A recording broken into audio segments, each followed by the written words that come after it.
Bonjour, à l'occasion du Festival international du film de Marrakech, nous allons aujourd'hui vous plonger au cœur d'une institution la plus renommée dans le monde, l'Académie des Oscars. Mon invitée aujourd'hui est productrice américaine et elle est la présidente de l'Académie des Arts et des Sciences du cinéma qui remet chaque année les Oscars. Son nom, Janet Yang. Également avec nous, l'occasion de recevoir également une membre marocaine de cette académie, Khadija Alami, et celle qui va nous donner le petit coup de main de la traduction, c'est notre Oumeima.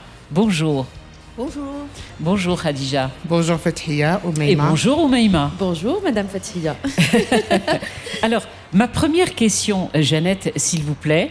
Je crois que c'est la première fois qu'un président de l'Académie des Oscars vient à Marrakech au Festival du cinéma.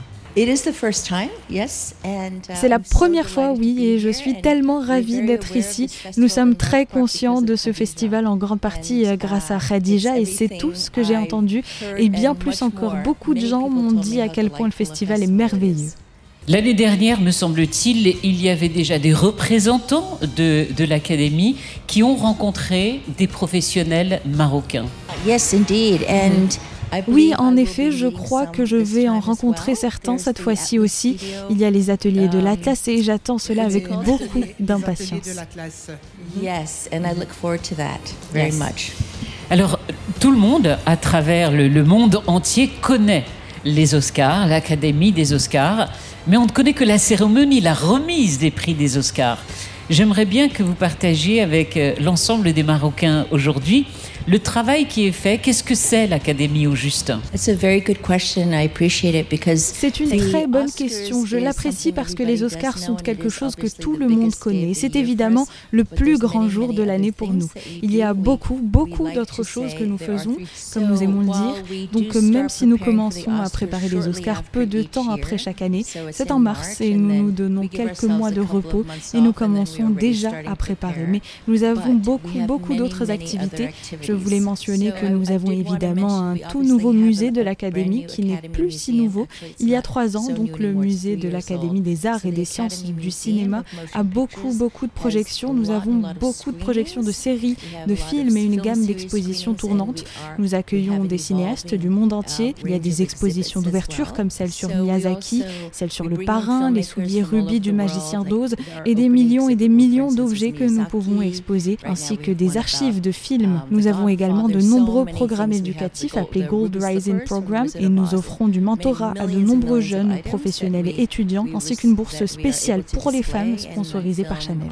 Combien l'Académie compte? Combien de membres? 10 855. Combien de pays sont représentés? Tous les continents, toutes les régions, plus d'une centaine. Vous, votre rôle en tant que membre cette fois-ci? D'abord, j'étais très fière et c'était une grande surprise pour moi d'avoir été invitée à rejoindre l'Académie parce que c'est une institution qui invite les professionnels du cinéma. Ce n'est pas un club où on s'inscrit et on paye, on ne paye pas.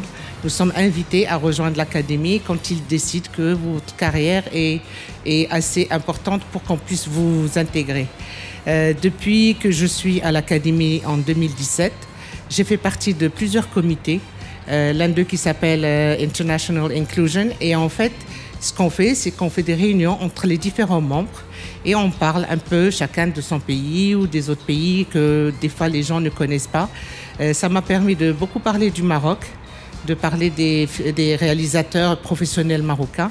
J'ai fait connaître un petit peu le pays et depuis 2017, j'insistais pour que l'Académie vienne, qu'elle soit invitée à la Fondation, que je remercie d'avoir fait cette action parce que c'est très important pour les réalisateurs, producteurs, acteurs marocains de connaître l'Académie. Donc on a amené l'Académie au Maroc au lieu de...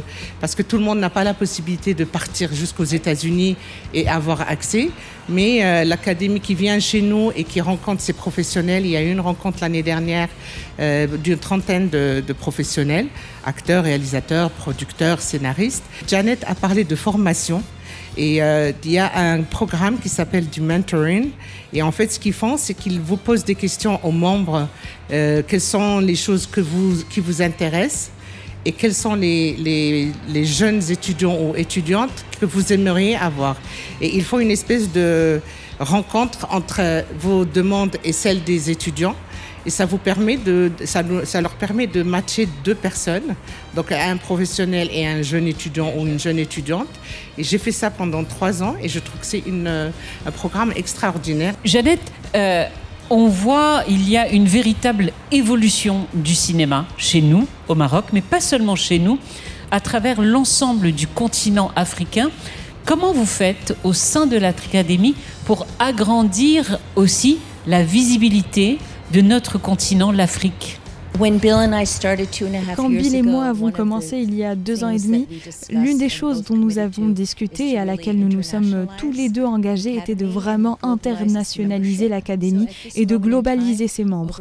À ce moment-là, plus de 20% des membres viennent de l'extérieur des États-Unis et chaque année, la nouvelle promotion de membres a eu plus de 50% de personnes venant de l'extérieur des États-Unis.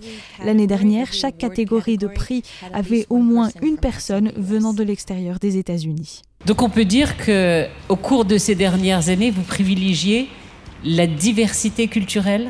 Je crois absolument qu'il a été évident, non seulement dans les nominations, mais dans tous nos événements. Nous avons des comités internationaux et il y a beaucoup d'enthousiasme pour les films internationaux. Alors vous êtes, avant d'être présidente de l'Académie des Oscars, vous êtes vous-même productrice. Est-ce qu'un producteur ou un réalisateur peut se voir son propre film aux Oscars? Donc je suis dans ma 3e et dernière année en tant que présidente parce que je termine mon mandat de gouverneur. Nous avons un maximum de 6 ans en tant que gouverneur et je suis dans ma 6e année, donc ce ne sera pas un problème. Mais si j'avais pu avoir un film à concourir ces dernières années, je l'aurais pu. Ce serait gênant, rien ne m'empêche de participer.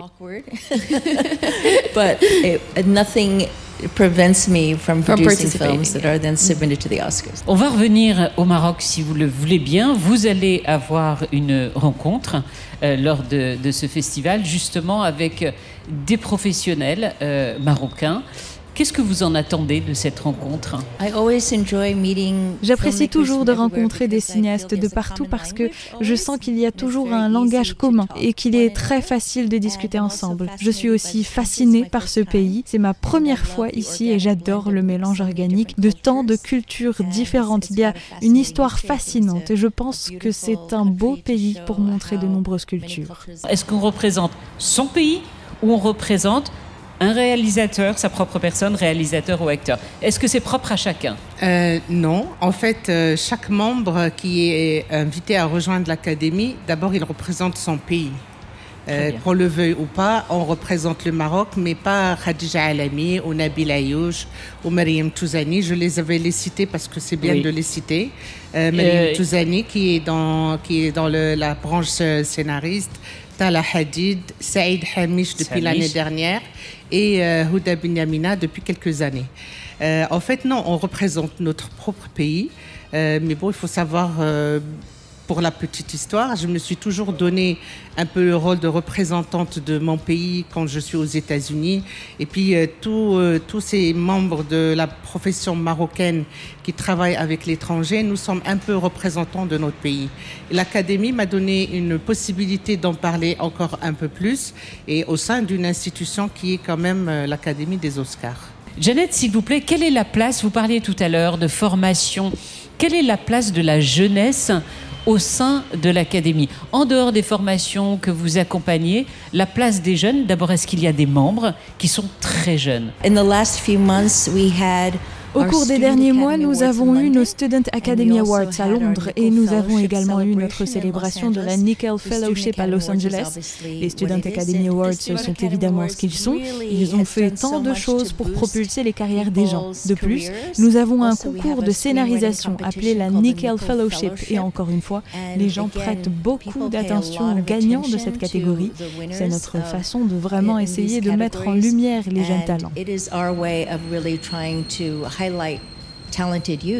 En fait, il y a 2 programmes au sein de l'Académie. Il y a le prix, les Oscars pour les étudiants.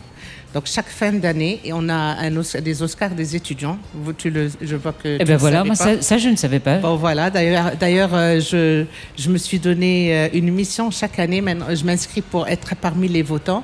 Ça nous permet de voir les films de fin d'études des étudiants dans le cinéma à travers le monde.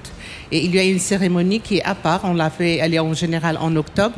Donc il y a une cérémonie des Oscars pour les étudiants de cinéma. Et pour information, Tala Hadid, elle l'avait eu en 2005 pour son film Tes cheveux noirs, Ihsan. Donc nous avons une Marocaine qui avait déjà eu un Oscar d'étudiant. Il y a une autre compétition qui s'appelle Nichols Fellowship. Et en fait, là, c'est la compétition d'écriture de scénario. Donc pareil, ça permet aux membres de l'académie d'avoir un certain nombre de scénarios à lire et il y a un prix qui est décerné. Donc ça permet aux professionnels dans le monde et surtout les membres d'avoir l'information qu'il existe un scénario X ou Y ou un scénariste qui se démarque et qui gagne les prix. Donc ça leur permet quand même d'avoir une possibilité d'être vus et être visibles dans le monde. Un exemple, les Student Academy Awards peuvent automatiquement être soumis aux Oscars.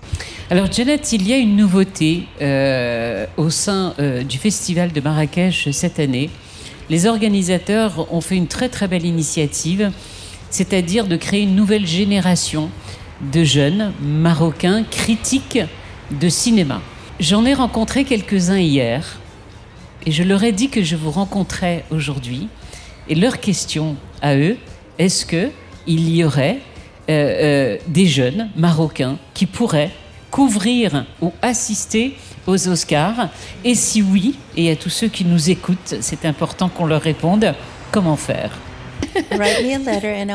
Écrivez-moi une lettre et je la transmettrai à notre équipe de communication. Nous avons des journalistes et des critiques du monde entier qui couvrent les Oscars et c'est quelque chose que nous prévoyons de faire de plus en plus. Puisque bien évidemment les remarques, c'est qu'il faut être un grand critique de cinéma et c'est l'image que tout le monde en a d'ailleurs. Il faut être un très grand critique de cinéma pour accéder à la cérémonie des Oscars. Donc vous avez entendu ce message que vous fait la présidente. Tout est possible, il faut tenter sa chance.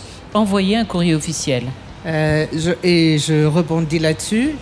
On tente la chance, mais on s'organise. Donc on écrit un courrier bien longtemps à l'avance, parce que tous les médias, si vous regardez la cérémonie, les médias du monde entier sont présents. Donc il faut juste écrire, envoyer à Janet qui passe au comité d'organisation et à ce moment-là, les choses se font dans l'ordre. Il y aura une accréditation, comme par exemple pour le festival de Marrakech. Donc ce n'est pas impossible.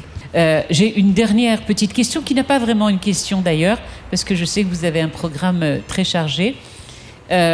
Vous avez la possibilité de vous adresser, vous êtes quand même la présidente d'une institution des plus importantes.